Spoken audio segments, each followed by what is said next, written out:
All right. Early bird stream. Hey-yo. We are live. Zach Sparazzo's in the house. Oh, no. Yeah. Did your camera get... Oh, no, your camera didn't get by. No, I'm just leaning. Speaking of early bird streams, we have early bird discount prices. Whoa. For the Bless God Summit. You got me looking crazy out here, Zachy. Fix it. You got me looking crazy. Someone got rid of my three-finger drag, and now life is hard on that. I didn't touch anything with your trackpad. Bless God Summit, March 5th through 7th. Look how beautiful. No excuses this time. Those of you guys that are like, I don't know. Listen, we got the tickets at the same price, actually cheaper. Come on. It's happening March 5th and 7th, which is what, 9 months out. Yeah, it's in a whole nother year. It's literally another year. It's another calendar year. And the lineup is insane. And by the way, this is just a skeleton lineup, if I'm going to keep it real with Here's you. just the skeleton line. What? West Huff. KB. Southside Rabbi. Ninjas are butterflies. Ninjas are butterflies. Trizzle, Man Fitness. What do you mean? Dustin Savella, Ryan Horton, Josh Nadeau. And we're going to bring back some of your favorites. Come on. So I'm there with Gavin Ortland. Okay. I'm almost there with Dr. Sean McDowell. Okay. And a few others. So basically what I'm going to do this time is I'm going to make the schedule first. Yeah. So you're not like cramming 2 weeks before. And then if anyone else we add will be a breakout workshop. Smart thing. So all those people are going to be main channel, main stage. Main stage. So anyway, tickets are on sale. They're $299. That's included the fee. So they're technically $279. Go to the ticket prices real quick. Mm-hmm. There they are. $279, 3-day pass, right? Or you can do the $94 payment, or you can get the VIP access, which is more expensive, but it also comes with 2 full meals, snacks, VIP lanyard, meet and greet, all the things. Nobody that got the VIP last year regretted it. Was upset. Yeah. They were all like, oh, okay. Yeah. This makes sense. Yeah. So anyway, this is all happening March 5th, 6th, and 7th. There's going to be an outside concert at the amphitheater with an outreach event. It's going to be amazing. So get your tickets now, blessgodsummit.com. So this is like an early bird slight discount. Yep. That's about to go up.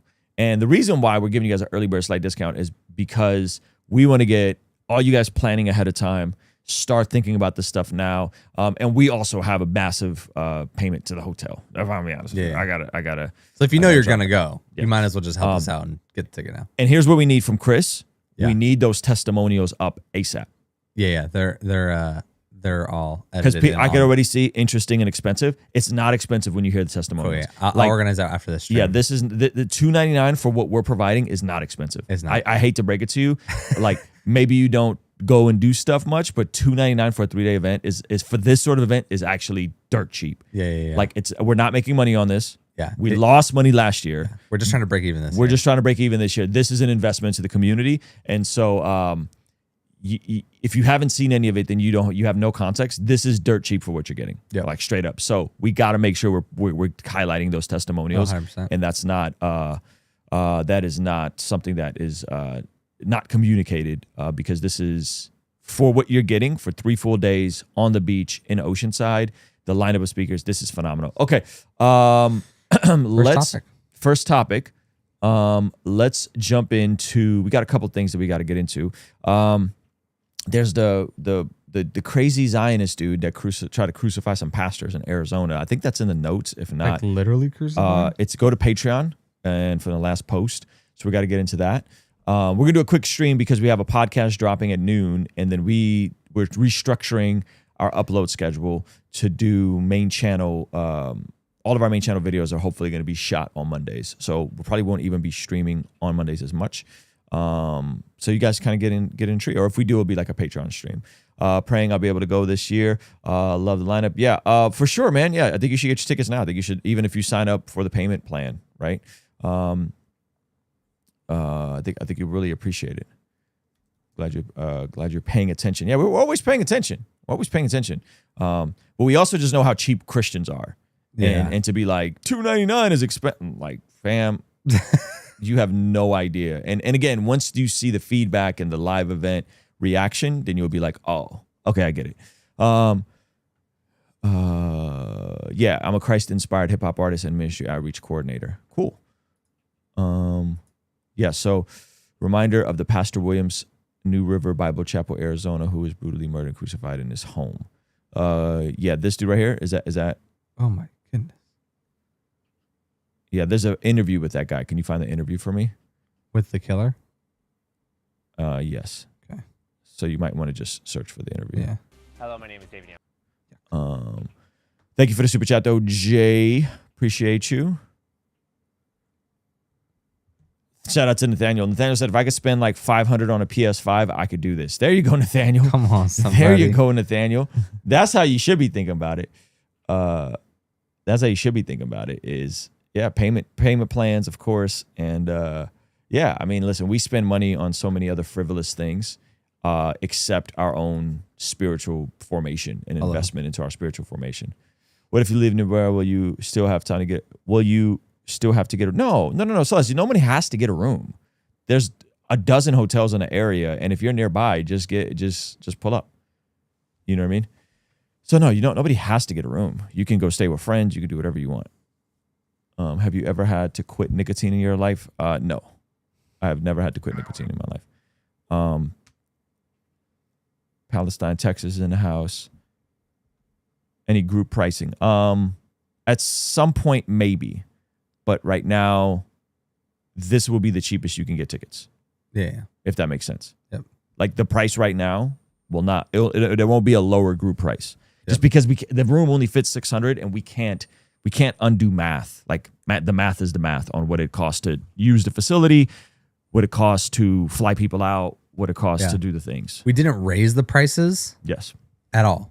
So like the general admission ticket price is the same. Yep. But that also means that there's no crazy discount that's available because we couldn't raise the prices, but we raised the experience. So now it's just more of a level. Everyone's kind of paying roughly around the same. Yeah. Well, the VIP went up though. Because we raised the experience. Okay. There's a better interview than that. A better one. There's a much better interview. There's just someone sitting with him in person. So if you could find that for me, I think did I have it in the notes? There's a lady sitting with him in person. That ain't it. Go to my Instagram with Kelly P. Yep. I think she has it in there. Kelly's been hitting me with some banger topics lately. Shout out to Kelly P, one of our very own mods. Appreciate you guys. Hey, if you're just tuning in, let me know where you're watching this from. I would love to hear from you guys. I think it was Kelly P. Maybe it wasn't Kelly P.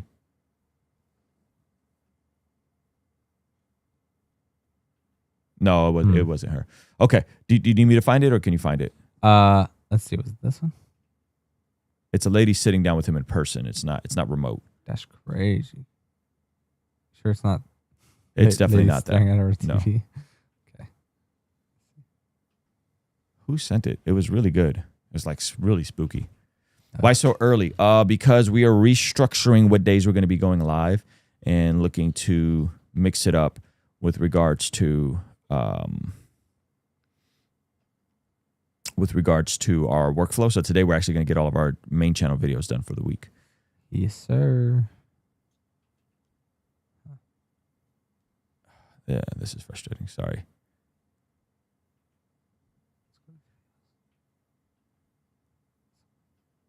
How is there not a daggone in-person interview? That's it, I think. There we go. Yeah, that's got to be it. All right. Hold on, jump ahead. I just want to see that. I want to make sure that's it. Hold on. Let me take over. Yeah, go ahead. What in the world, dude? Is this your mouse? No, I don't have a mouse. You know this.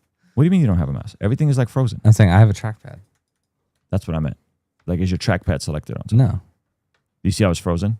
Yeah, that's. Your mouse is just goofing. This is. She's definitely sitting with him, and they're talking to her. That's not the one. That's not it. It's still There's another one. Yeah, it's on Instagram. It's a reel of it. Search for just his name. Interview. Okay. Loving the early stream. I usually listen to these from Patreon while I'm at work. Okay, well, good. You usually listen to the replay of these, Nathaniel?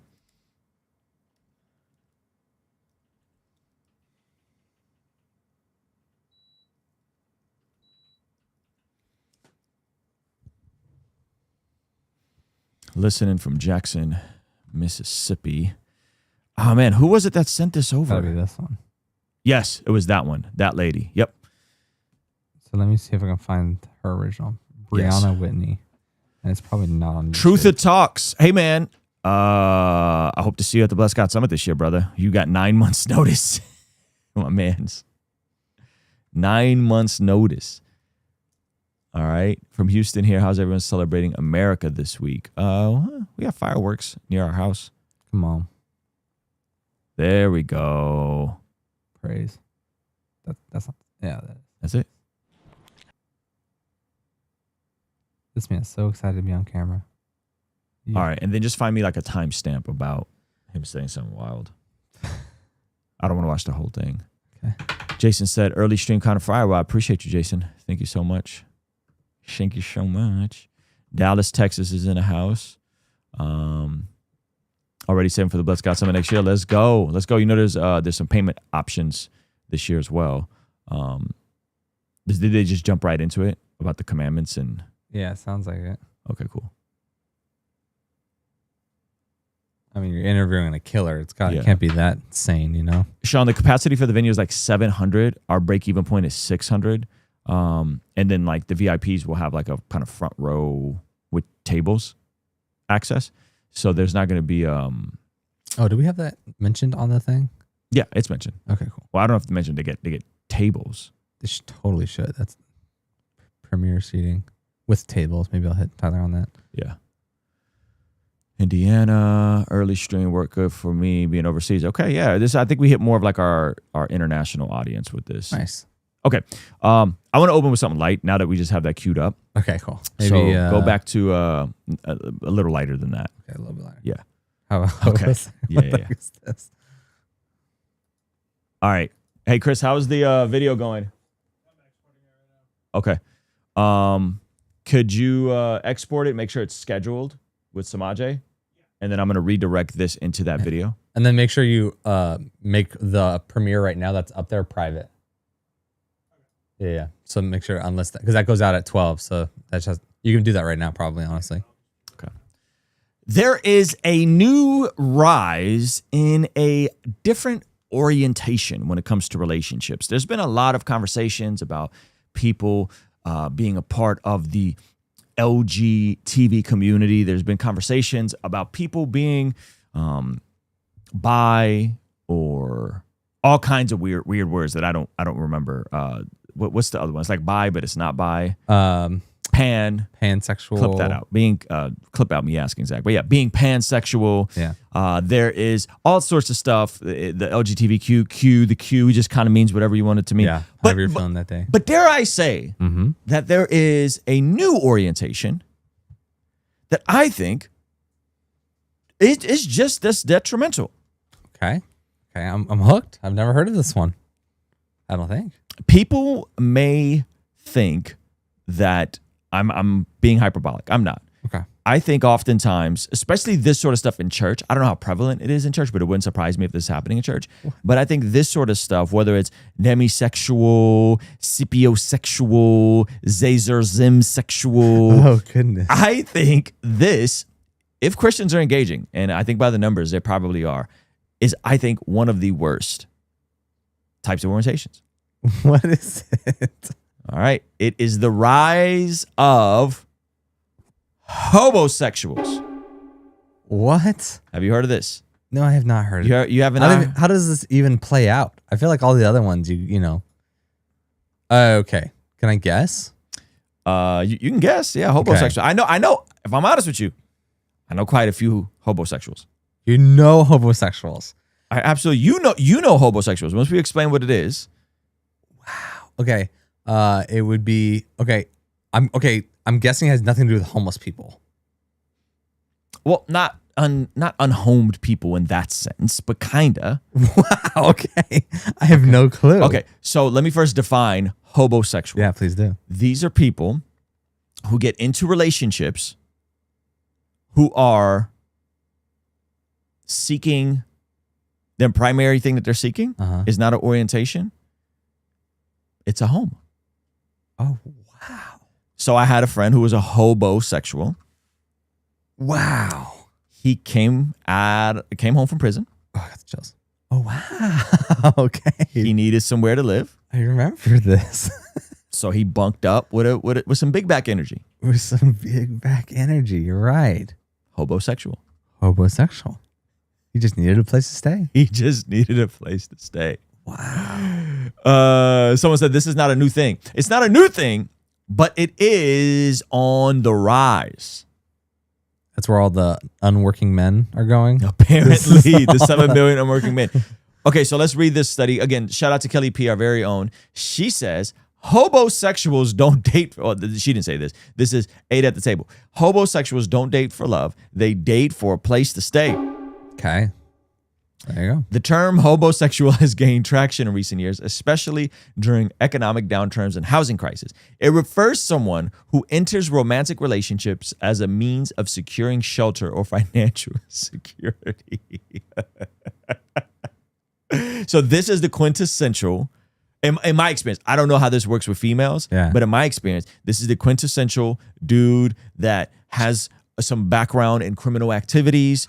He usually is jacked. He's killing it with the burpees. Yeah. He can do a gajillion pull-ups. He's a good-looking dude, but he has some trauma in his life unresolved. Yeah. He goes away to prison. Maybe he's volatile with relationships, and he can't maintain a consistent stream of income to maintain a consistent home. Wow. And so he then dates a woman, usually a bigger woman, like a woman much bigger than him. Come on, man. For real? That's normal?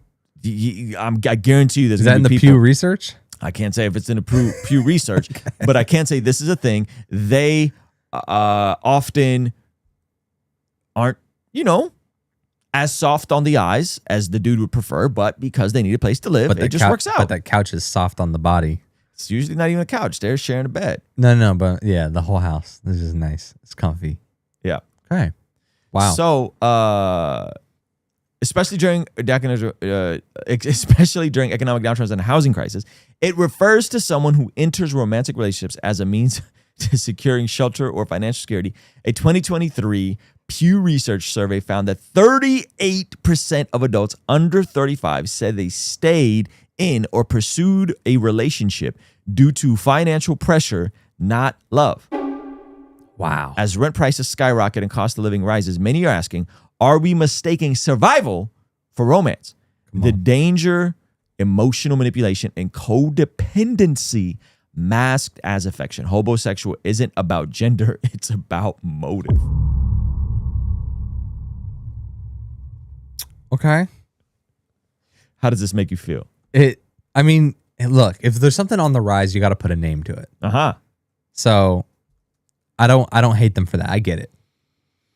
Doesn't need a name. Doesn't need to be like a sexual orientation that's about motive and not about attraction. Mm-hmm. It's like, I don't know. That's above my pay grade. That's pretty, that doesn't shock me though. There are lots of people that are like, of the world, that are like, well, it's just cheaper if we just live together, so we're moving in. Yeah. Yeah. Like, oh. Yeah. So even outside of the one guy that shacks up with some lady after he got out of prison, it's like there are couples that are making that decision because of the financial gain of it. Yes. Okay. So let's look at this. Next video is titled, How to Spot a Hobosexual. A hobosexual is someone that is attracted to someone solely based on their housing, food, and what other resources they can provide. What is that AI graphic? What is that, a worm? Is that a worm with eyes? Yo, this is so good. Go ahead. It's not about physical attraction. It's not about emotional stability or anything. It's, do you have a couch that they can land on? Do you have a nice, warm, or cool bed, depending on the season? That is a hobosexual. So let's look at how to spot one of these people.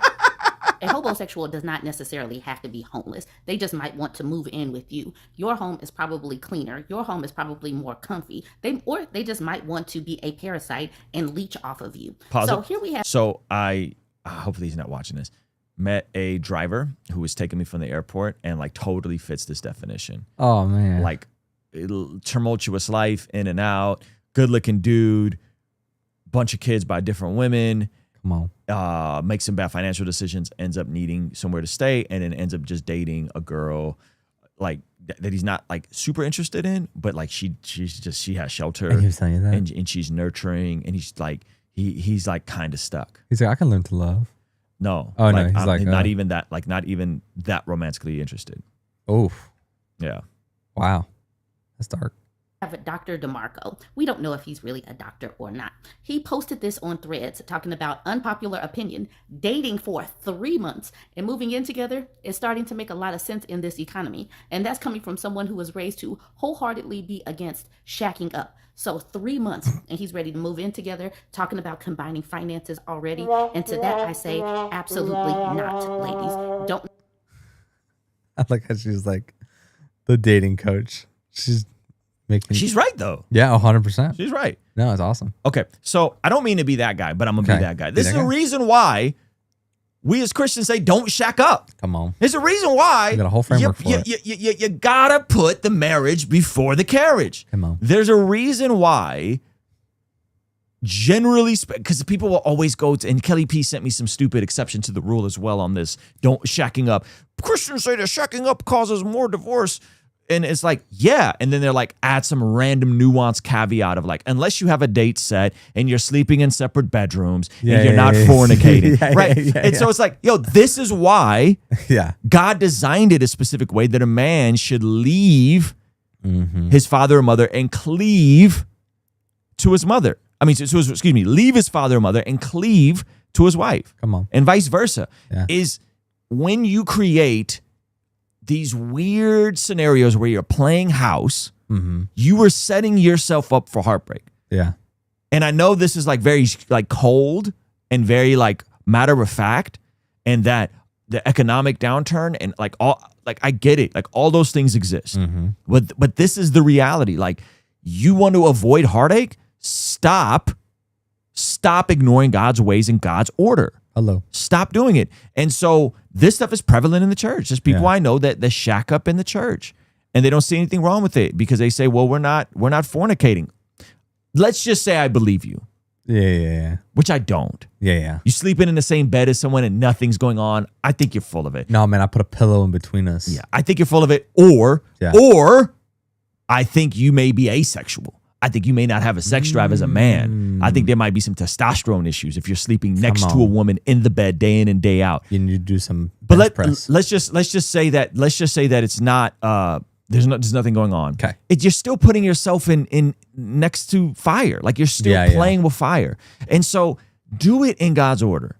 Date someone, discover if you have the same faith and hopefully you're equally yoked, then discover your plans for family and your plans for your finances and how much of your in-laws are going to be able to be around. Come on. Right? Yeah. How many kids do you want? How are you going to raise those kids? That's a fact. Right? Yeah. And then start moving towards getting married. Yeah. Work out your trauma, go to therapy, go to premarital counseling, and get like, this stuff is not that complicated, but everyone wants to be smarter than God. They want to they want to do their own thing. And so we're going to keep seeing more and more people heartbroken. And I hate to be the guy to say, I told you so. Yeah. But like, I told you so. Like, there's a reason why this stuff is not supposed to be done in this order. Yeah. And so shout out to the hobosexuals. And shout out to all the people that got a homosexual. You need to repent. Yeah. Shout out to all the hobosexuals. Shout out to all the housing, the sponsors of hobosexuals. You need to repent. Yeah. And you need to get your life together. You need to go get your butt in the church, and you need to stop goofing around and playing with God. You're playing with God. You're playing with God. And then what's going to happen is you then have a baby with someone, and then you're like, oh, I might as well. Well, it's already a common law marriage. And then you never get that fullness of what a marriage was intended to be. Because you're playing with God. You're playing with God's ways. So yeah. Is a female roommate in another room count as fire? If you're attracted to her. Yeah. Yes. Sure. Yes. Simper. If you're attracted to her, even if she's not attracted to you, my brother, if you are attracted to her, you are torturing yourself. If she's attracted to you and you're attracted to her, you're definitely playing with fire. Yeah. Or if you're attracted to her, she's not super attracted to you, but then you start pursuing her and y'all in the same house. What in the world? Yep. Yep. Anyway, so hopefully that is helpful to you guys. Repent and believe. Repent and believe. All right. Chris, got a clip done for you. Is the video scheduled? Okay, sweet. Okay, Jenko was right to point out that that on fade. Oh, thank you, Kyle. Appreciate the compliments on fade. Oh, My man, nice. Tage went a little too low on the mustache. He tried to give me the Puerto Rican Ruslan look, and he kind of went down a little too low. Oh, I see. On That's super one noticeable. side, I think yeah, and it took a little too much off the top. Anyway, hey, I got someone said like, am I? By the way, this is such a weird thing to ask someone. Yeah. Ruslan, you look tired. Is there anything to pray for? I just woke up. Just kidding. Like there's no context in which that's flattering. There's no context in which that's encouraging or affirming. And for the record, I just got the Aura ring. Yeah. Did you really? I did. And here, so now you won't be accused of wearing 2 Apple Watches. Now I won't be accused of wearing 2 Apple Watches. And so Zach, tell me what my sleep is for the day. Your sleep is 81%. 81%. I thought you didn't like seeing your sleep. What is my? You kind of like it. No. I'm just gonna do this now. Okay. What is my total sleep for the night? 6 hours and 54 minutes. What is my efficiency and goodness and restfulness? 92% efficiency and restfulness is good. Sweet. Thank you. So, it's a weird question to ask. Yeah. It's weird. Don't do that. Don't do that. Ruslan, you look tired. Oh my gosh. The Nas. Yeah, just a weird thing to ask. I know they don't mean anything by it, but it's You look tired. It's like I might be tired. We're seasons change. Sometimes I travel. Today I'm not tired. Today I actually feel great. Come on. I got up early. I went on my walk. Got some fresh air. I got some fresh air. Got the blood moving. I did everything but my workout this morning. Come on. And I'll do that later. And we got a long day today. But I actually feel great. But yeah, it's just such a weird thing to ask. Like, are you tired? First of all, I'm 40. I know some of y'all think I'm like a young whippersnapper. Yeah. I'm 40. So sometimes I look it. Most days I don't. Some days I do. You're just saying there's a natural progression of age that requires a little bit of a tired look sometimes. Sometimes, man. Sometimes. Yeah. I got a great face routine. I got a great night routine. I got a great morning routine. But sometimes you just look tired. You just look tired because I'm 40, guys. Oh. Anyway, and it's also funny when it's like when I actually feel good. Like I've been up since 7. I walked. I've done errands. I've gotten stuff done. You know what I'm saying? Like it's just a random. Like I lived the whole day already. I didn't live the whole day. I got more done this morning. Yeah. I did Devo. I got more done this morning than people get, it done in their whole day. So anyway, weird thing to ask. Okay, let's move on. Close that out for me, please. All right. So there, I gotta introduce this next topic. Okay, so can you pull up the graphic for that movie? The religion business documentary. Oh yeah. There is there's some crashing out happening. Okay, there's some crashing out. There's a movie coming out called The Religion Business directed by a guy named Nathan. It is, I think, with Netflix. Wow. And for the record, I've reached out to both of these people, and long story short, a celebrity pastor, friend of the channel's, kind of crashed out on Nathan in this movie after they crashed out on him. Okay. Is this the guy you met with? I did talk to Nathan for a while. Yeah. And I'm excited to see this because let me just say this. I think there are general observation Nathan has about the religion business that I think he is right to be concerned about. Yeah. Having said that, I think he went after the wrong one. Really? In more ways than one. Oh, wow. In more ways than one. And from my understanding is Nathan, who, by the way, I invited on the channel. I've invited both of these people on the channel to debate this if they want to debate this. Nathan apparently showed up to this dude's church on a Sunday with a camera crew. RBJ? And RBJ? Who are you talking about? Huh? The pastor, RBJ. Oh, that's a weird. Yeah. Okay. Who's this guy? Who did he show up to? We're gonna get there. Just let me get there. Let me set it up. Goodness gracious. I'm freaking out. Okay, so he showed up to his church, allegedly, Yeah. with a camera and demanded to see all of their finances. Oh my goodness. Now, for the record, if you show up to Rhythm Church Yeah. doing that, we have a book in the lobby with all of our finances Yeah. available to anybody. Mm-hmm. Now, you're not going to know what the senior pastor makes. We also have a security team. Yeah. We also have a security team. And I'm still going to be pissed off. Yeah. I'm going to be annoyed if you show up on a Sunday morning with the camera crew and demand to see the church. Even the church's finance, they're all in the lobby. The book is out. There's a book with all the spending, everything that came in, everything that went out. I would still be pissed off as just a member, like for you to show up with that degree of intensity. Yeah. Well, he did that to the wrong pastor. Come on. And let me just say, the way Russell B. Johnson went nuclear on him Whoa. is not the way I would have handled it. And it may not be the way a pastor should have handled it. but as a man, Entertaining nonetheless. as a man, Yeah. it's entertaining nonetheless. All right.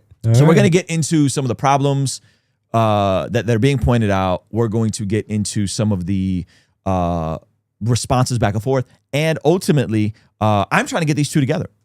I want to get these two together. Wonderful. I've been trying to have Nathan on. There's a gang of things me and Nathan disagree on, but I do think he has some valid critique, and I'll get to remind me to get to that. Please remind me to get to that if I forget. There's a specific critique that he pointed out to me when we were on the phone together that I was like, that's fair. Okay, that's a fair critique. So if you guys don't know who Russell B. Johnson is, highly passionate. Background in politics, runs Pursuit Church. I got friends that go to Pursuit Church. I know Russell. I don't know him super well, but I know him well enough. And man, he's a firecracker. He's what the kids will call based at times. I've publicly disagreed with him on some of his affiliations with Benny Hinn. So we have some different lines about who we will and won't affiliate with. Yep. So we do have some theological disagreements, but I also know Russell fairly well. Brought us greatest hits such as Antifa raids church worship day in Seattle. Yes, and so I would say Russell is he has that dog in him. Like he's going to turn up if he feels like he has that fight or flight. He's gonna fight. Yeah. Right. And so it's just his temperament. He's in the Pacific Northwest, different culture. You know what I mean? Different issues, different problems, so on and so forth. So he pinned this. This was yesterday, but he pinned this, and he.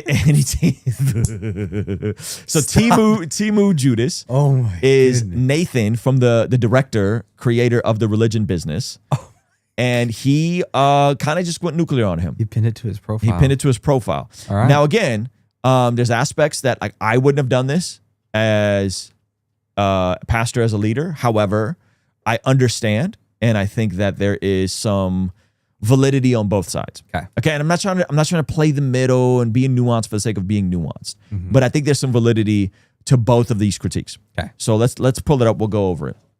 This man got all the. Yeah, he trolls, bro. Trolling. He pokes. He trolls.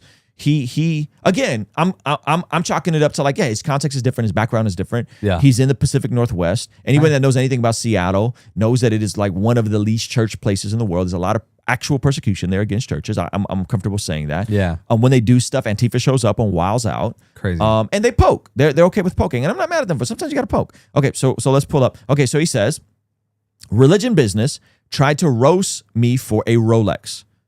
Okay. What could be done with $16,000 is what it says. Religion Business tried to roast me for a Rolex, and I can't say. Here's my response. Here's my. Okay, so let me just say this. I'm not a watch guy. I'm not a Rolex guy.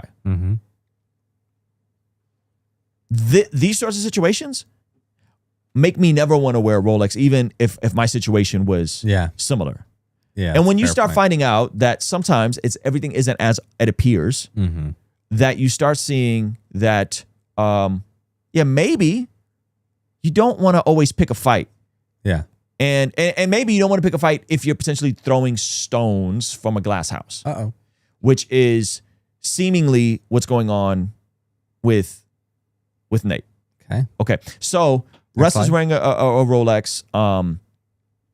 Looks nice. It's a $16,000 Rolex. There's actually a channel called like Watch busters or Rolex pastors and it's like sneakers and preachers, but like for watches. Yeah. And so like they tried to put my buddy Jonathan Pecluda on there only to discover. Then they had so people tried to send him Jonathan Pecluda's watch only to discover that he was wearing like $100 G-Shock. He just had it modded with a specific kit, and then they have to go up and say, guys, Jonathan's not wearing a fancy watch. Come on, somebody. I'm not going to go to that website right now. So this is Russ's response to that. So he says, religion business tried to roast me for owning a Rolex that I got as a gift for my wedding anniversary. So that's point one. You don't know where people get their nice stuff from. Yeah. Sometimes people just get gifted stuff that they are, then he's not going out and buying a Rolex. Somebody gifted him. Yeah. Watches are notoriously known for being gifts too. Yes. So it's kind of ballsy to assume that this person bought a watch. Yes. And watches also retain value. So like a lot of people have watch collections because they are, I think they perform better than like the S&P 500 in terms of retaining their value. Really? Yeah, I've heard that from somebody. I don't remember who. That sounds and maybe I'm wrong on that. crazy. Yeah. Okay, so they failed to do an update post when I gave it away. Come on. They also failed to make a post about the house we sold to start the church. The pest control job for $15 an hour that I had for 3 years when Pursuit couldn't afford to pay me. Now, he shared all this in our podcast together. He worked pest control. Russ, you could disagree with him all you want. He hustled. Suffered to build Pursuit Church. He really laid it all down. Yeah. So I don't think this is the guy you want to go after. You could have theological disagreements with him about the tithe. You could have theological disagreements with him about affiliation with Benny Hinn. Yeah. I don't think this is the guy you want to go after with his financial disclosures, right? The car we gave away, the medical debt we paid off, the 3 different times we emptied our personal accounts to sow into the building fund, which for the record, sometimes people don't know this. I know multiple lead pastors who are the number one givers to their church. Whoa. That's something else that doesn't get talked about. That's crazy. Right. Yeah. So oftentimes, like you want to dunk on the pastor, you want to say this, you want to say that. I know multiple lead pastors of multiple size churches that they are the single biggest giver of their church. That's crazy. Right. So that's not uncommon. I don't think it's uncommon for the pastor to go above and beyond and lead the charge in giving. Yeah. The 3 times we emptied our personal bank account into the building fund, the wedding ring I gave away, the 7 times in the last 24 months I paid for people to go to rehab, the people who lived in our house for free when they couldn't afford rent, the 1.5 million Pursuit gave to help the Jewish people in Israel, the 100K in Pursuit gave to support another pastor building fund, the medical debt we paid off, the school lunch we paid off, school lunch debt we paid off. Interesting. The missionaries we support. It's no different than Judas criticizing Mary of Bethany for daring to pour costly perfume on the feet of Jesus. Oof. Okay. And then it just escalates. Judas criticized Mary in an effort to appear altruistic. It backfired. It was fake moral outrage for the sake of his image. Because the guy was like, $44 a month get you, you could sponsor a kid. Yeah. How many kids could that $16, go back. Yeah. How many kids could that $16 thing, that $16,000 watch sponsor, right? Yep. Which is kind of a parallel to, to Judas being mad about the perfume. Yeah, that's a good point. The same thing is true today. People who are not generous, only looking to improve their own salvation. This is the question. I get into a lot of people ask me about the tithe, all that kind of stuff. I don't see the tithe as a law. I'd say as a principle. I think it's great to figure out how to live on 80, give 10, save 10. Yep. But the people who always say, well, it sounds like your church preaches a tithe, which we don't, not as law anyway. We preach it as a principle. Yeah. I always find it funny that when I ask those people, how much do you give? Do you give regularly? Well, I just...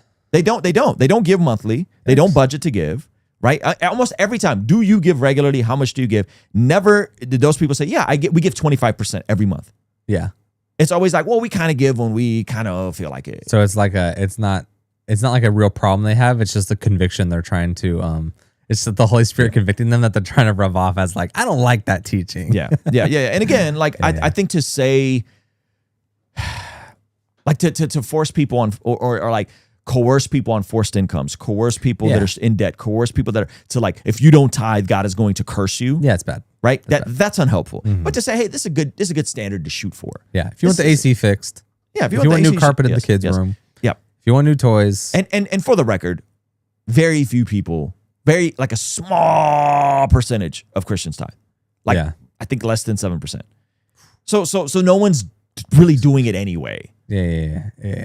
So it's not like this is a financial epidemic in the church. Yeah, it's not. It's not. Now, there are churches that preach it harder, prosperity churches preach it harder. Anyway, the same should say people who are not generous, only looking to improve their own self-image, operate with false outrage and attempt to chase clouds.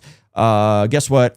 I'm gonna buy another Rolex, probably end up giving that away as well, and I ain't apologizing. I don't need the approval of Judas to live a generous life. So that's like the Timu Judas. This is the beginning of the crash out a little bit. Yeah, this is the beginning of the crash out. He kind of crashed out. Now here is Torn Wells.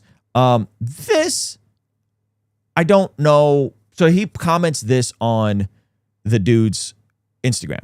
Y'all donate all the proceeds of this series to charity or Christian causes. Since, of course, the revenue, if there is any, would be generated from the business of exploiting churches, pastors, and religious organizations. You two would be profiting from the church, essentially. Thought maybe the sequel of this doc could be y'all investigating folks like yourselves and other YouTubers who profit off of platforms they build merely on the critique of other ministries. I'm trying to find where there is where this ministry is a part of the fivefold builds a church, and I don't see a category for it. Now, here's the thing with this comment. I think that's a fair critique. It's always funny when people have came after me for making marketing advice for Christian rappers 5-10 years ago, trying to help Christian creators monetize their audience. Yeah. And then they're mad at me for selling merch and having a Patreon. Mm-hmm. And then they turn around and in the same video sometimes promote their Patreon. Oh my gosh. And highlight their own merch. But mine's a ministry and it's for a good cause. Yeah. Mine's for God. Mine's good for God. So I do think there's something to that. Yeah. However, I do think it's important to distinguish that this is a filmmaker who is doing an investigative piece. He found a subject matter. That he finds interesting. And therefore, it's not quite the same as a pastor who may or may not be buying $16,000 watches from a pastoral salary. Fair. Not the same thing. So I think this kind of falls apart a little bit on Torn's part, but I kind of understand the principle. Like I think there's a categorical difference there. Yeah. People who aren't generous have no theological concept for blessing. It irritates religion business to end that someone else could be blessed in any way that they don't personally approve of. Which again, if he's talking about, hey, I am blessed in that someone gifted me a Rolex. Yeah. Right. Or, hey, I went and wrote a book. I went and did a startup. I flipped houses on the side. I did something on the side. And therefore I'm able to have this fill in a blank, nice materialistic thing. Yeah. Right. A bit different than like the pastor buying himself a Rolex from his salary that comes from the giving. Church. Yeah. Okay. A bit different. Now, again, I think the issue is many people ignore how often those pastors do have other revenue streams. Yeah. Right? Exactly.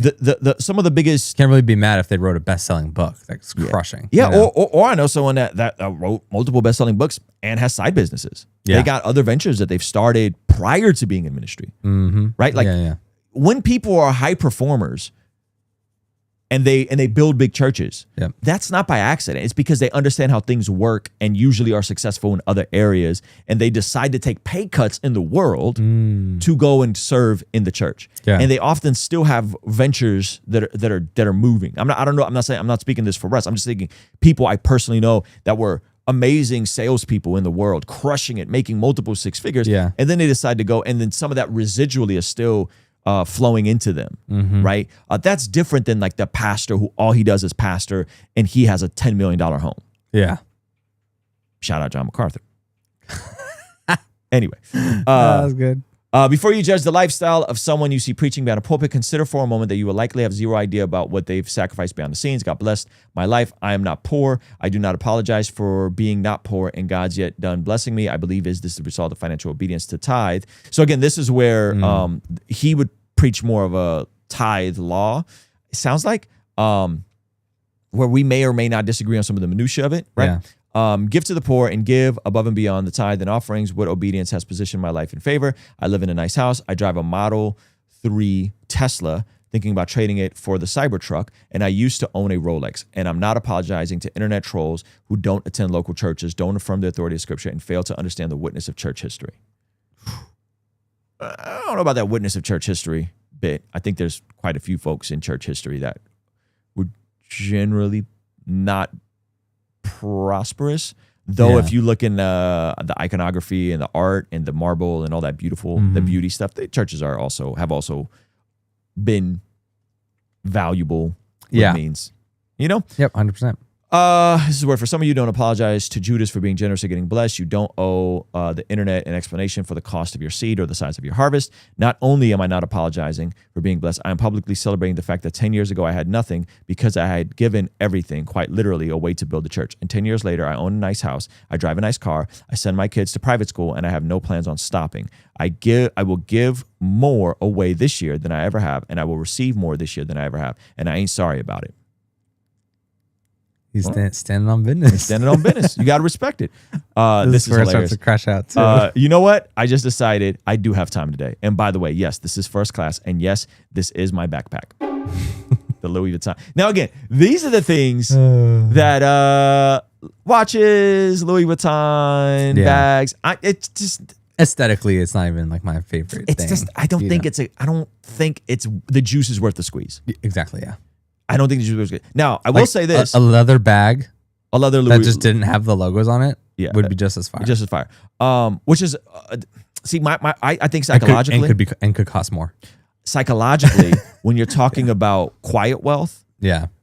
people who are really wealthy don't flaunt their wealth Yes. in bags and designer stuff and stuff like that. Now, maybe someone gifted him that bag. This is one thing I will say, and this will get me in trouble. And maybe the religion business will clip this. There we go.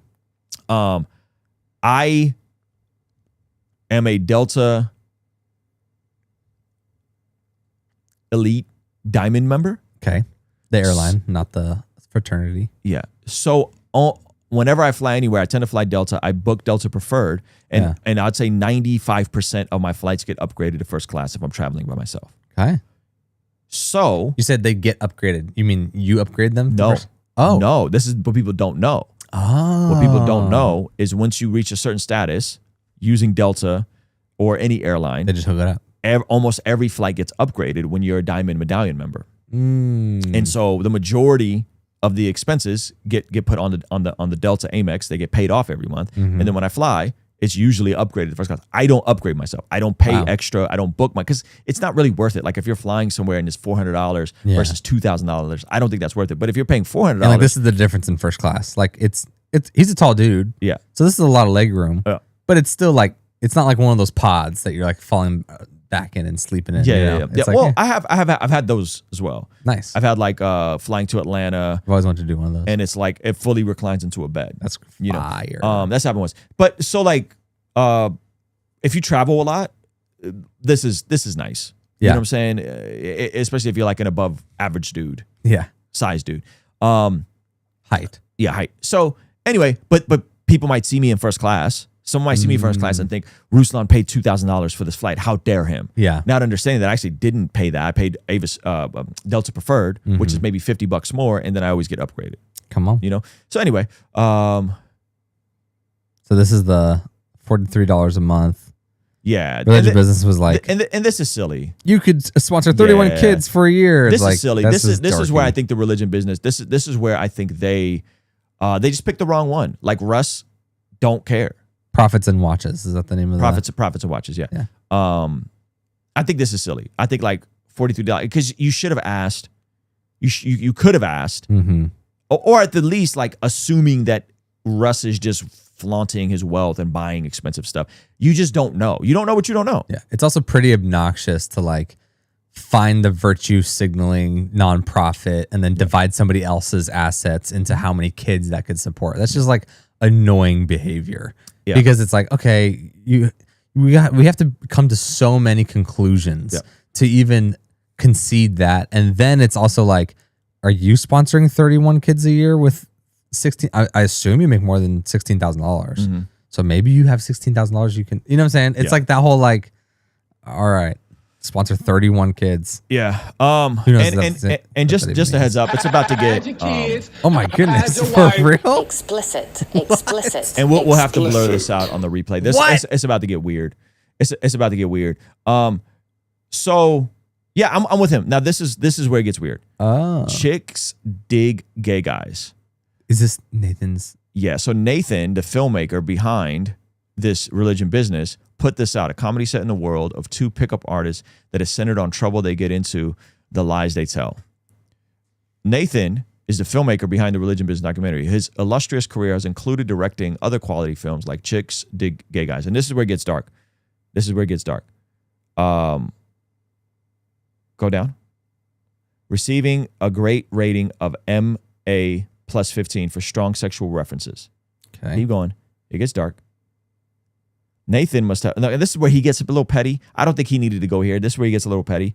Okay. Nate must have forgot his Instagram. He's shooting on a red camera, right? Okay. So he's just kind of he's just poking. Right? But this is where it gets weird. Chicks Dig Gay Guys movie. Hey Nathan, is that the same camera you use to film graphic sex scenes in your award-winning Chicks Dig Gay Guys?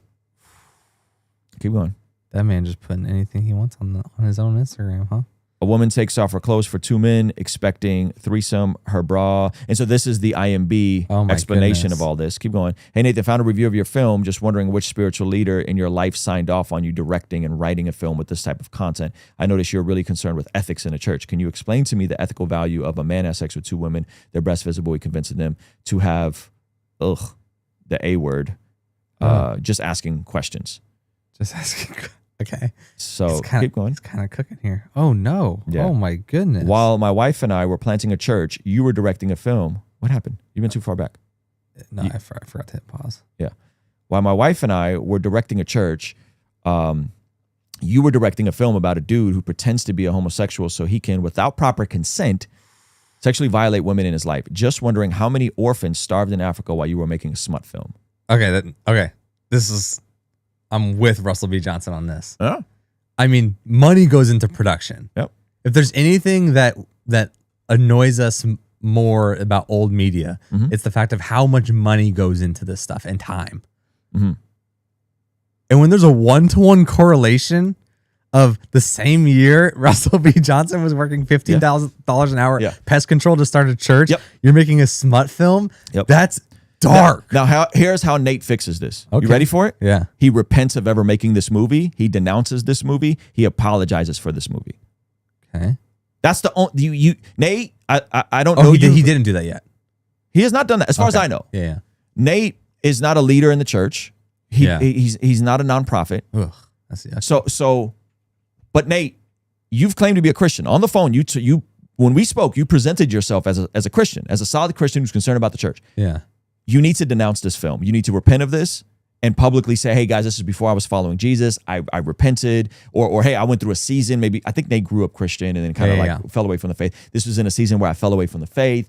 And as I was coming back to the faith, this is why the religion business mattered to me, right? Okay, but he presented himself when we were on the phone as like, man, listen, I really studied the tithe and I understand all the historical context and all the Bible. And maybe that's true. But if you're proclaiming to be a Christian, making a movie because you're concerned about, Nathan is the director of this movie. If you're just tuning in, just rewind the stream. Goodness.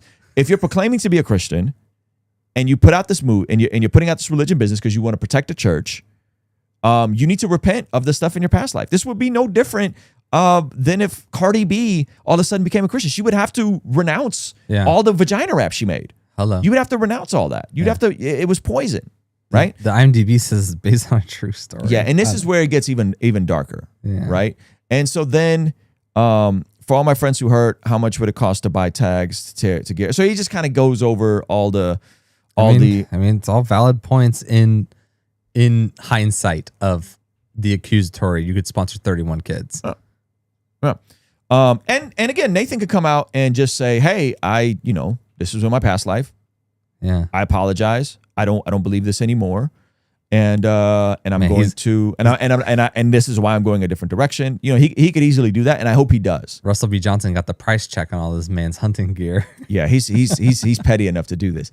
Hey Nathan, I've never been a Dodge guy, so he's just going over everything, like his cars. You know what I mean? Keep going. The hunting stuff. Keep going. We don't need to look at all of it. Keep going. I want to see if there's anything else.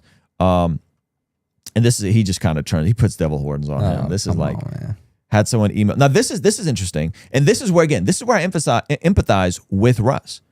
Had someone send an email stating they were leaving the church because I had the audacity to pull up on Sunday in a Model 3, a mid-tier sedan that came with a tax credit.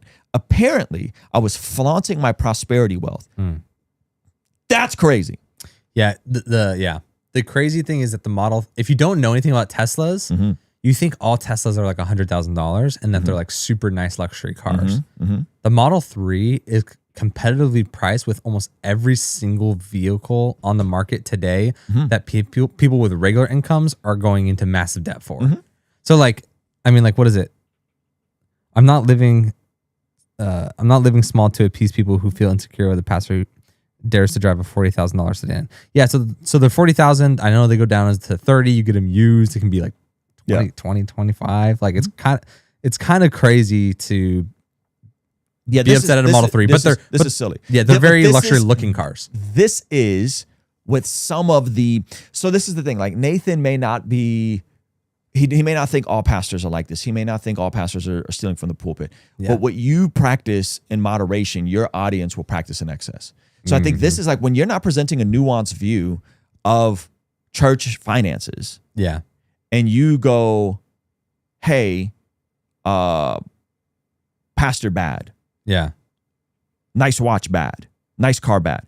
And you don't understand that like this is a standard car. Yeah. Like this is not crazy. Car prices in the United States are extremely high. And we only import pretty much luxury cars at this point. So like there are trucks created by like Toyota that are $10,000 overseas, and those models just don't make it over here because there's not a market for it. Right. So I'm not saying that $30,000 isn't a lot of money. What I'm saying is that it's pretty standard for like you drive into a Vons parking lot, a grocery store parking lot, and you park. You're very likely to park next to another vehicle that costs $30,000 to $80,000. Park next to a Ford F-150, an F-150 Raptor, $80,000 truck right there. Like this is not. Parking lots in the United States are expensive. And so this is actually very normally mid-price, mid-range vehicle. But what I'm saying is I understand why Russ crashed out on him. Oh, 100%. When you read this and you go, someone left your church because you're driving a $40,000 car. Yeah. I get why he, like all of this was probably pent up. Yeah. And he crashed out on Nate. Yeah. You know what I mean? And this, Nate pulled up with the camera at his church, right? Yeah, allegedly. Yeah. Allegedly, Nate pulled up with a camera crew at his church and demanded to see their finances. That's pretty annoying. I think he says that in one of these things. Keep going. And then he says Nate's selling church. He said, by the way, the merch sucks. Greta Thunberg has better fashion sense. He's roasting his podcast. He said his podcast only got 89 listens. Keep going. So he's being too harsh. Pull back. So this is where he reveals. Pause it. So this is where he reveals these are the same dudes who flew on a plane, probably first class, to show up at my church uninvited to try and conduct an ambush-style interview in the lobby, probably with red digital cinema cameras on a Sunday morning. They proceeded to demand see our financials while sticking their cameras in the faces of folks who were just trying to attend a Sunday morning gathering, insinuating that because we wouldn't grant their team immediate access to our financials, that somehow we had something to hide. Enemies of our church who find moral superiority while having dumpster fire personal lives don't get a pass from me. Sorry, not sorry. This is where I'm like, yeah. If what happened, they showed up unannounced with the camera crew to a Sunday morning gathering, it's a violation. It's a violation. And so I think Nathan responded to this, by the way. You gotta have quite the audacity and comfortability and maybe even a squeaky clean life to be the heresy hunter guy. Yeah, for sure. You know, and unfortunately, Nathan is probably a newer believer, probably recently came back to the faith. Yeah. You know, I don't think he's positioning himself as a pastor or a leader. He's doing what he thinks is like some sort of investigative journalism. But here's the thing. This is going to be on Netflix. This is going to be a big thing. Yep. This is going to make more people view the church in a negative light. And Nathan's conclusions are pretty radical. Like his conclusions are radical. His conclusions are churches should lose their nonprofit status. Whoa. His conclusions are sorry. Pastors should have to fully disclose their income. Okay. Which I think there's something where you can share what the top income is at your church. Yeah. Right? Like North Coast Church. Yeah, you share the $29 million budget, and the highest 3 paid executive pastors there make $150,000 or less. They don't even take 1/30 of the month or the yearly revenue. Yeah. Now, I don't want the people that fellowship weekly with Pastor Chris Brown to know exactly how much he makes. For the broke college student that's living with his mom, for the lady that's on a fixed income, how is that healthy or helpful? It's different when someone's running a nonprofit or someone's an NBA player. Yeah.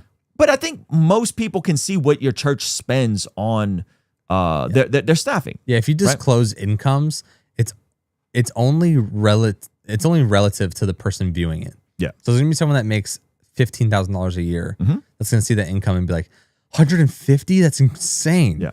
Now there's gonna be someone that makes 170 and be like, wow, we really underpay our pastors. Yeah. Now here's the thing. Remove the tithe conversation. Here's the thing that just makes people uncomfortable. 1 Timothy 5. You know, everyone's like, the love of money is the root of all evil. Yeah. That's in 1 Timothy 6. 1 Timothy 5. You know what it says about what a good elder overseer of a church should earn? I don't remember the specifics. A double portion. Oh, a double portion. I love that language. So when I spoke, hopefully he doesn't mind me saying this. When I spoke to Church Disrupted podcast, the Spiritual Abuse Institute, the people that are running this stuff, Yeah. even he says like, hey, what I would be comfortable with is if the average household in a county, San Diego, average income for a home is $100,000. Yeah. He's like, I will be fine with a double portion. A pastor can make up to $200,000. That's very reasonable. Our biggest mega church Doesn't even do that. doesn't do that. Yeah. So how prevalent is this? I don't know. Nathan thinks to assume that it's the vast majority of churches are fumbling and messing up finances. He wants them to lose their now status and fully disclose what every single person makes on staff. Yeah. I think that's extreme. I think that's way too extreme because there is a lot that comes with the folks who get a housing allowance, that do suffer, that do struggle. And I think the majority of people in ministry are struggling. I don't think everyone's just swimming in money like Mr. Burns. If you take away the nonprofit status, all of the issues you think are there will definitely be there and at a way greater scale in every single church. Yep. You're going to see every single church have merch with limited time sales.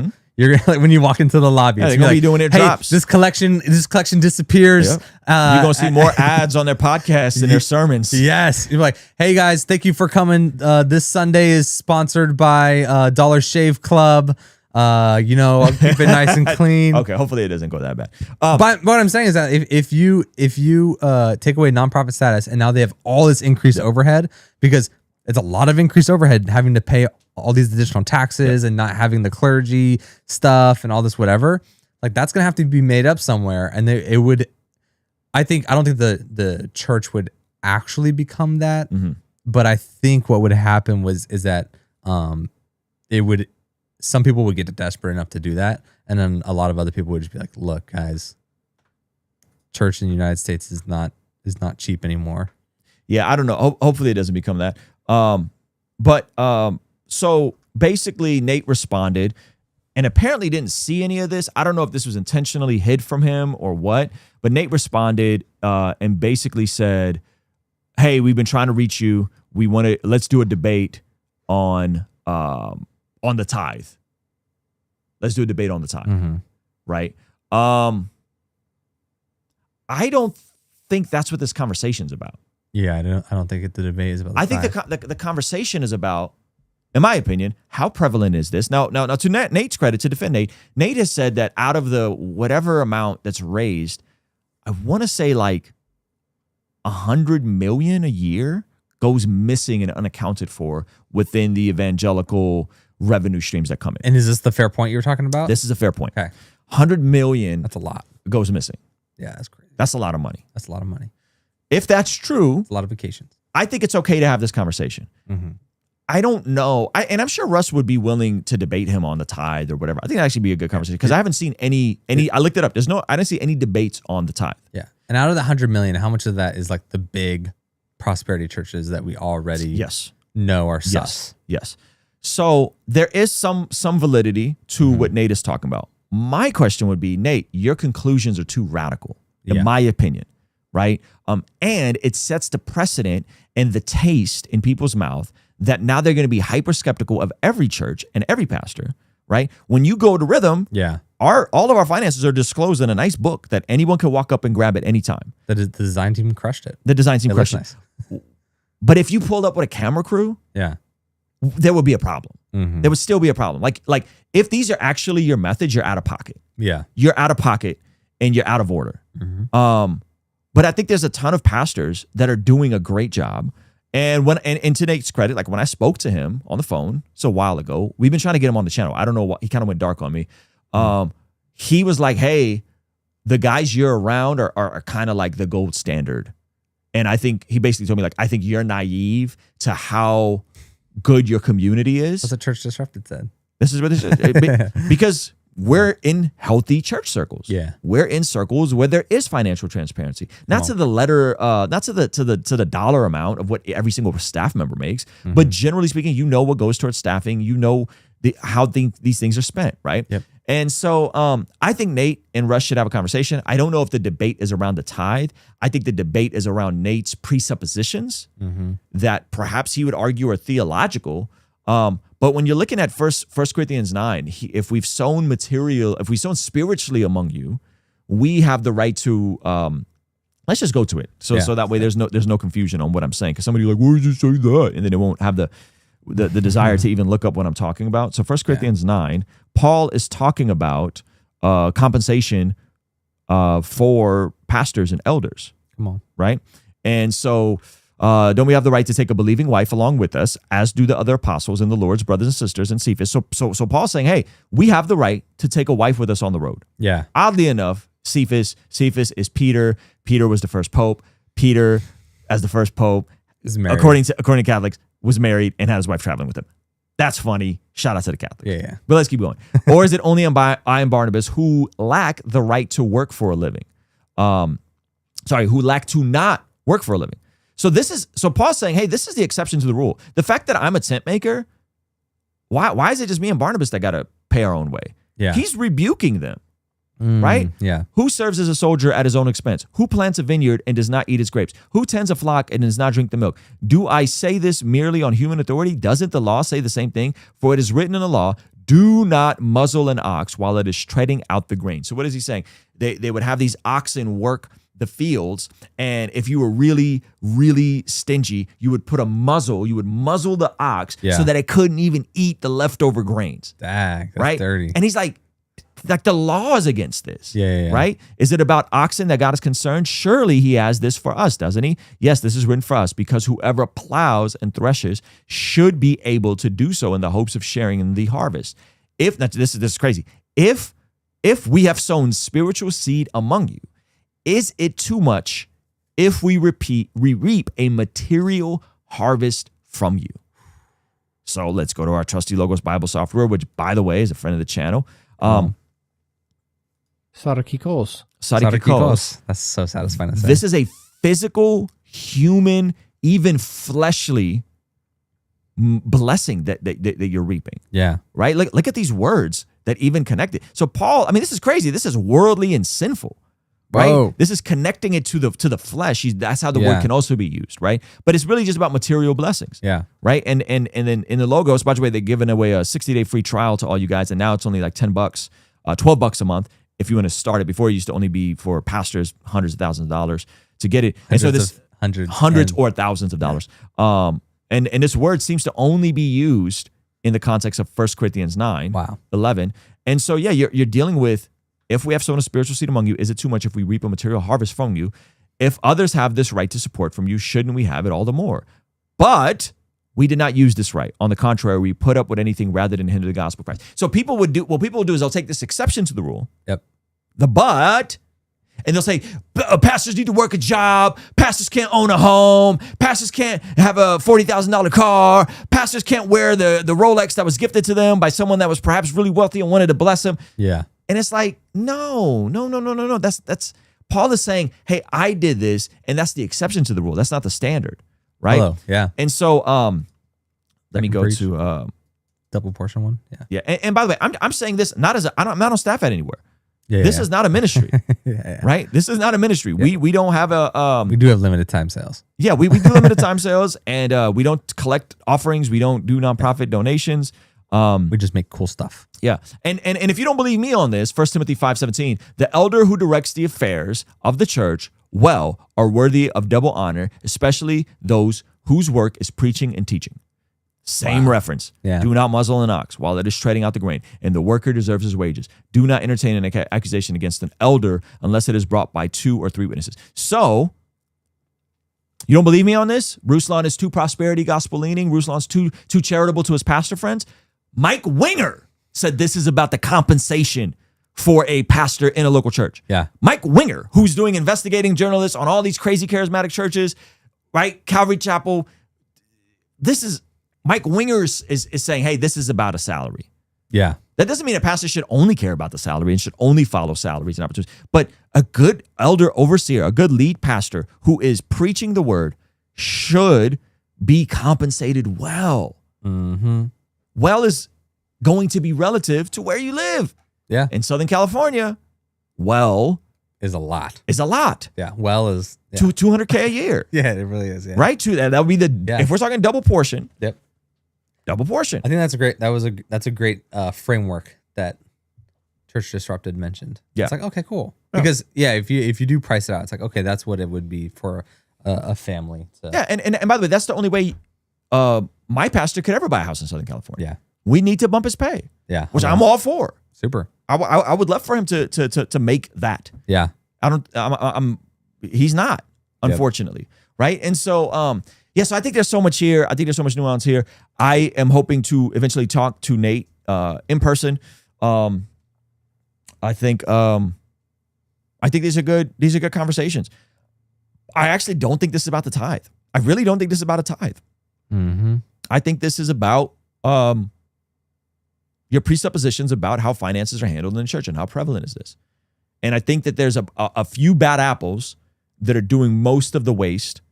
And then there's a lot of good churches that are struggling, a lot of pastors that are struggling that we don't really see or hear about. It's a fact. You know? Yeah, So anyway, let me stop the recording. Did you see Tyler? Yep. Saw that. Mike Winger's. Yeah, we have to do that on a different day because it's too super long. Do we have any time for another quick hitter? Yes, but click out of anything we're not using. Yeah. And then we're gonna go to some We also interviewed. Oh shoot, yeah, we got to wrap that up. So we got time for one more. Oh yeah, we had the killer interview, and then there's also they interviewed the guy with the epic mustache that killed the shooter at that one church. Oh, sick. I don't think we can get to that. That might be tomorrow. Yeah, I'll pull it up. I put it in the notes. Oh. All right, Chris, we got another topic done for you, sir. Hey, Chris, did Samaji schedule that? Okay. Cool. That's good. Yeah. Yeah. See, and this is the kind of stuff that I'm talking about. Like, greed is your downfall. I can give an explanation. I can point you to scripture, and there's going to be some goof that, like, forget what the Bible says. Forget common sense and logic. Forget what it costs to raise a family in America. Greed is your downfall. All caps. Like, you're a goof, bro. You're a goof. You're not concerned with the word of God. You're not concerned with the truth. You're concerned with being a freaking troll. And this is the kind of stuff that, like, I think Nate doesn't understand, that you breed this sort of culture. Yeah. You enable these sort of people because they're sick in the head. They're not driven by anything truthful or beautiful or It's just rage bait. It's just rage bait. Yeah. You know? So anyway, you don't have to pay to go to church. No one said you have to pay to go to church. What do you think happens at churches? You think we're like the Mormons, where we're like, check your direct deposits to see if you've been tithing? Like, no one said that. This is what we call a straw man. Yeah. A straw man is when you create a fake man out of straw, and then you beat up the fake man out of straw, and you go, look, I dismantled your argument. It's a fake argument. Yeah. No one argued that. No one argued I remember Pastor Jeff made a comment about this. It was something along the lines of like, the Sunday morning going to church is like the only time you have such a high value on that time of the week, and you go somewhere and you get coffee and you hang out with friends and you listen to the sermon but like expect, like, get upset when there's any sort of like call to tithe or offering. And it's like, we'll spend so much money at literally any other establishment. But church is like, you don't have to pay to go to church. It's like, okay, first of all, that's the common belief already. Someone said, so I just answered this, Bucko Joe. I just answered this. Double with the I think that's from the Spiritual Abuse Institute. Yeah. What he said is whatever the average household for the area, Yeah, for the local, double. double it. So in San Diego, I think 200,000 is just fine. Yep. Pastor, considering budget permits, considering they have a budget, Yeah, considering that all makes sense financially. Yeah. A lead pastor, a senior pastor of organization Mm-hmm. that has the budget and the means to compensate him that. Yep. 200,000. How about that? Yep. You guys are gonna spaz. You're gonna spaz out. Oh, it's too much. It's like, well, try buying a house. Try sending your kids to college. Try saving for retirement in San Diego. Yeah, is the goal to just churn pastors all the time, Right? And be like, all right, they're a pastor until they realize that they need to like set their family up for the future, and then they have to leave and go start doing sales. Yeah. Like if you don't want to do that, then like give them the double portion thing is nice because it's not like a ridiculous entrepreneurial amount of money, right? Where it's like, oh, I struck it big, but it's enough to be like, you're comfortable, and if you steward it well financially, that like you'll be set up. Yeah. You'll be okay. Yeah. Someone said, what if I'm trying to get out of debt, past stupid financial decisions, and can't afford to tithe? Look, we tithe. We gave 10%. Come on. The entire time we were in debt. Dare I say, we gave our way out of debt. Wow. I think something unlocks when you can detach from your money. When your money doesn't own you, and you can have an open hand mentality, and you can prioritize giving even when you've made a bunch of financial decisions. You just got to figure out how to live on less. Now, if you are on a fixed income, going out of debt, new family, like, I don't think God's smiting you and mad at you because you can't tithe for a season. But I don't think that's how it works on this side of the covenant. You can definitely serve. You could definitely serve. You could you give could in other ways. You could sacrifice. You could definitely show up early. In other ways, yeah. And so, so I don't see it as a rule as much as I see it as a principle. And I've just always erred on the side of, hey, I'm going to give above 10%. Yeah. Like substantially above 10%. Then I am going to operate from a way of I can't figure out. You can figure. I think most of us can figure out how to give a consistent percentage. Yeah, I think most of us. And if you can't give 10%, start with 1%. Mm-hmm. Come on, start with 1%. Start with 2%. Start with what you can. Make it consistent. Make it regular. Make it a sacrifice. Yeah. And I think you will be relieved when you feel the release of not being attached to your money that much. And I don't mean attached to your money like you're a money lover. I'm talking mismanagement. How many of us squander and mismanage money and say, oh, I can't tithe because you fumbled the bag. You've made a mess of your finances, and now you can't give anything to the local church that keeps you spiritually fed, that is there when you need someone to talk to, counseling, shows up to the hospital, that provides childcare to your kids, provides coffee and teaching to you, and you can't give. I think you can't give because you haven't made it a priority. Like, forgive me. Like, I don't think you've made it a priority, and then you're pointing to pastors and being mad at pastors. And so, like, we in my household have always made it a priority. When I was making $35,000 a year working at my church as the sole provider with a stay-at-home wife in Southern California, we still made it a priority. When I was an independent Christian rapper struggling, we still made it a priority. Come on. So, yeah. So again, Alicia, we're not going to get into the debate of it because I think that which I actually really do want to see a debate of it because I've heard both sides of the argument. Yeah. I've heard the argument that it's pre the law. Let's cut some too. Maybe. Yeah. Pre the law. Abraham gave a tenth. That it's post the law, that Jesus actually affirms it in Matthew. Yeah. And that King Melchizedek pops up in Hebrews. Yeah. So I've heard it both sides. I don't think it's a law in the sense that if you don't do it, you're in sin. Yes. I don't believe that.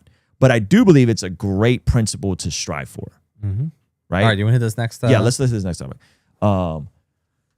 I get watching out of abuse, of course, but the discourse often wades into anger and hate. It feels, the promise of God aren't looked behind a paywall, tithing not mandatory, but generosity is so freeing, especially when it helps support the pastors who have devoted so much and helped the church. Yes, I don't think anyone's saying the promises of God are behind a paywall, but there are things that people are not entitled to that they think they are, like our stuff is behind a paywall some days. Yeah. This replay of this stream will be behind a paywall. That is not the same as, what do you say? The promises of God. Like, you're not entitled to the replay or an early podcast. So like that whole like paywall thing, because it's weaponized against us all the time. And what you do is you're conflating the blessing of God or the blessings of the gospel with people who are creating stuff. Yeah, and you're not entitled to anything as a Christian in terms of that. The gospel is free. You can get a Bible anywhere. You can get free Bible teaching anywhere. But this idea that you're entitled to something because you're a Christian or because it's Christian, I think is poison. Yeah. All right, let me hit these super chats real quick. There's a Christian conference in the suburbs of Chicago this summer that costs $250 and is offering way less than a Blessed God Summit. Also, I do need to point out there's no ocean there. Well, there you go. Thank you for pointing that out, NM. I appreciate you. We're excited to see you at the Blessed God Summit 2026. Reminds me of Ray Stevens' song, What Would Jesus Wear a Rolex on His television show? That's funny. Okay. Prophetic warning, Hazakim, 2 cities that burned. Yeah, we're not getting into that right now. Thank you for the super chat, though.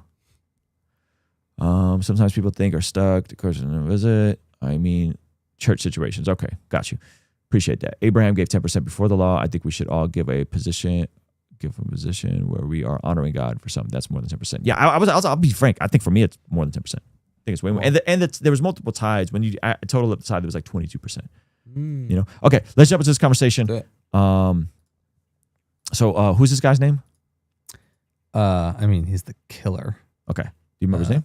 Adam Schaaf. Adam Schaaf, a radicalized Zionist who deleted a pastor and tried to delete other pastors, does a crazy, chilling interview about why he did it and the paradigm of Zionistic terrorism, dare I say.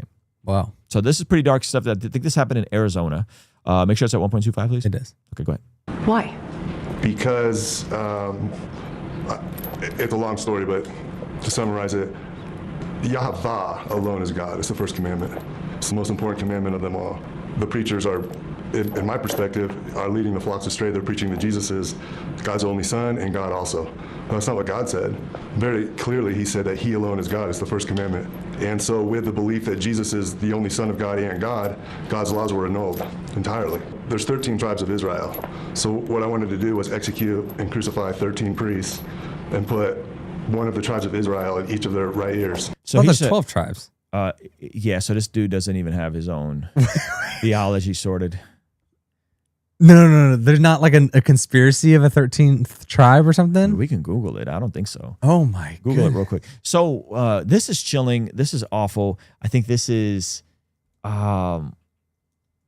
this is Darkness. and the fact that he's getting interviews, like why are they giving him press? Yeah, that's crazy. And how are they sitting down with him in person? Yeah. Right? Like who's co-signing this? Yeah, This is craziness. So the 13th tribe would be Levi, and it wasn't like an actual tribe. It was kind of like like these are the priests, so so there's the 12 and then there's the priests, and so people would count it. Okay. Go ahead and play. Which I did with this priest. I put the tribe of Benjamin. And then the 14th I wanted to do for Adam, because clearly Adam was God's one and only created son in his image, is the first story told in the Bible. So you feel the difference is between regular people that believe in God and pastors or preachers, that there's a difference there? Huge difference, because the first commandment is the most important commandment of them all. Pornography, drugs, the sanctity of marriage is completely eroded. It's vicious out there. Somebody like me who's been in and out of prison, the prisons are flooded with drugs. And I'm thinking to myself, the world is a wreck. I don't get how this man gets to the killing people part when he's not like, man, the world is a wreck. Well, because he thinks the world's a wreck probably because of Christian influence.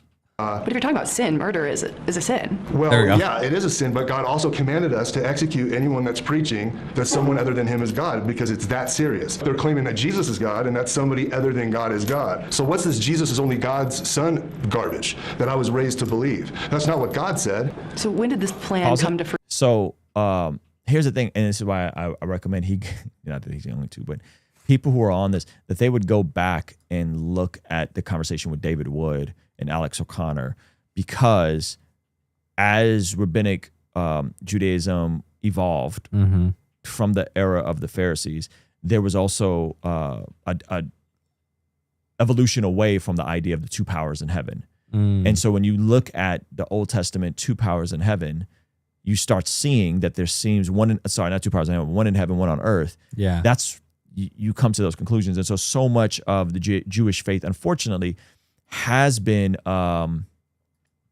whitewashed of this idea, because it sure did sound like Jesus is God when you see the angel of the Lord all throughout the Old Testament, when you see, right? Wow. And so it's like, he's just getting a very curated and omitted version of Judaism that I think omits these facts. Did he only kill one pastor? I think he only got to one, and then he got caught, I think. Go ahead. Fruition. You're thinking about this. You want to carry out this hit list? Yes. A hit list. Sure. 14 pastors. That's right. Around the nation, to surround the nation. Starting in Arizona? Starting in Arizona, where I was born. Where it starts is where it ends, like the Garden of Eden. How did you pick out these pastors and these preachers? I just let the Spirit follow me wherever I landed. And the first one where I went was Olive Street, the Church of Christ. And I thought, well, that makes sense. There shouldn't be a Church of Christ. There should only be a Church of Yahweh. So you get to Phoenix. I get to Phoenix. I just set up a tent under a tree on Olive Street. And I followed that priest home Sunday after Easter service. And when he pulled into his driveway, the two women came out of the garage. I'm not interested in executing anyone other than the pastors or the shepherds leading the flock astray. So then I said to myself, okay, I need to find pastors or priests that live alone. And so I set up another tent. Jeez Louise. This dude is sick in the head. Sick in the head. So he didn't kill that one that he followed home? It sounds like that was the first one he didn't, and then he tried to find a pastor that lives alone. Wow. Of a Carefree Highway between 24th and 16th Street, and I was looking at those churches, and then I happened to stumble across the New River Church, and I followed him home, and I saw that he lived alone. So you had no previous contact with Pastor Bill? Zero. I didn't want any previous contact. My only criteria was, you're breaking the first commandment. Pastor Bill was innocent. Innocent, in your perspective, there's nothing Not worse. yours. But there's nothing worse than breaking the first commandment. Oh, all you got to Dude, say so. Goodness gracious! Imagine being that one pastor that found out just because your wife and daughter walked out of the garage is the only reason that you're still alive. Yeah. This is why precautions need to be taken, I think, as a public Christian at all. Yes. Because the internet has radicalized people. And it's connected the world and made it smaller. Yes. And I don't think we underestimate how dark the world really can be and how prevalent Satan really is. Ugh. And so this dude, Pastor William of New River Bible Church in Arizona, ends up being crucified by this dude. Literally crucified? I think so. I think he's about to get there. And so, rest in peace to this gentleman. But yeah, like I'm not trying to victim shame, but like security systems, firearms, situational awareness, like we have to be aware of what's going on and be a bit more suspicious. I don't know how we got into this dude's house and how it happened. Let's see if he reveals it. But there's a cautionary tale here, is what I'm saying. Oh yeah. And you go to heaven, your sins are all forgiven. That's not what God said. But do you think God was going to forgive your sins? Absolutely, he'll forgive my sins. He's a forgiving God. He's a loving God. How do you justify that? This dude is sick, bro. I mean, if you're killing somebody or multiple people attempted, okay, but how does that work? It's a commandment to rid Israel of evil. You see Bill. Yeah. You follow him home. Well, America's not Israel. Hello. We're not a theocracy. Yeah. What are you talking about? I think he just thinks the whole world is Israel. Yeah. Yeah. It's also like, if you don't believe Jesus, then you still believe in Jew and Gentile. Mm-hmm. Are you Jewish? Just because you got some Hebrew tatted on the neck doesn't make you Jewish. Oh, that's a good question. Right. What happens next? Then I follow him home. I see that he lives alone. All right. I go back to the house, or I go back to the desert where I'm camping. I need weapons, right? I need something to execute him with. So I go into a house. I walk to a house and go into it. There's no one living there. And I'm in Phoenix for the tribe Benjamin. It's the first tribe up. And there's a rifle under the bed that has painted on it, Phoenix Benjamin, which was a Pelican. But I thought, Benjamin Phoenix, that's what I'm supposed to use. I don't know, it's just crazy coincidence. You're hiding outside. I'm hiding outside the house. The helicopter's on top of me. We're maybe 5 blocks from the house because I ran through the mountain. Then I waited for the helicopter to leave. I've done this, you know, I've been in and out of prison, so I know I've ran the police probably 100 times in my life. Let me just say this. It's not a good look for the Jewish people in general and all the anti-Semitism when this guy goes viral for crucifying a pastor. Yeah, hello. Like there's already an uprise and all this sort of stuff. Yeah. And it's dark. Oof. So I leave, and then when I come back to the house later after all the police leave, my car, they confiscated, they took it, so now I don't have a vehicle. So I broke back into the house because I know there's a truck in the garage. I got the supplies I needed to do the execution, and I drove from there to Bill's house like 2 in the morning on a Sunday night, and I executed him. And then I crucified him by nailing him to the wall, screwing him to the wall. It's fat. Darkness. Oh my God. This is a sickness. So it sounds like he killed him first. He used a firearm to unalive him. He used a pew-pew to unalive him, and then crucified him to the wall. Oh my goodness, bro. Yeah, this is it's one of the darkest things. Someone said he looks possessed. Yeah, I think. For sure, there's something. I think there's something. And this is like he said he's not Jewish. He's claiming to be Jewish. He's not Jewish. I don't know if he's Jewish. And he probably. I mean, like, I'm not saying he is Jewish. I'm saying he is claiming to be Jewish. Therefore, Yeah. it's a bad look for Jewish people as there's this rising anti-Semitism. Exactly, I guarantee you that pocket on X, all the Jew-hating folks on X are gonna run with this story. Candace Owens seemed like, again, asking questions. I'm just asking questions, right? Are we going to keep letting them crucify our pastors? It's coming. It's coming, right? And this dude is clearly, I think he's demon possessed, because I don't think this is insanity, because he knew, he's articulating. He had a framework, he had an ideology, and this was premeditated. This is not someone that's under a psychosis. This is someone that's demonically possessed. He's demonized, and there's a false antichrist ideology that's driving him.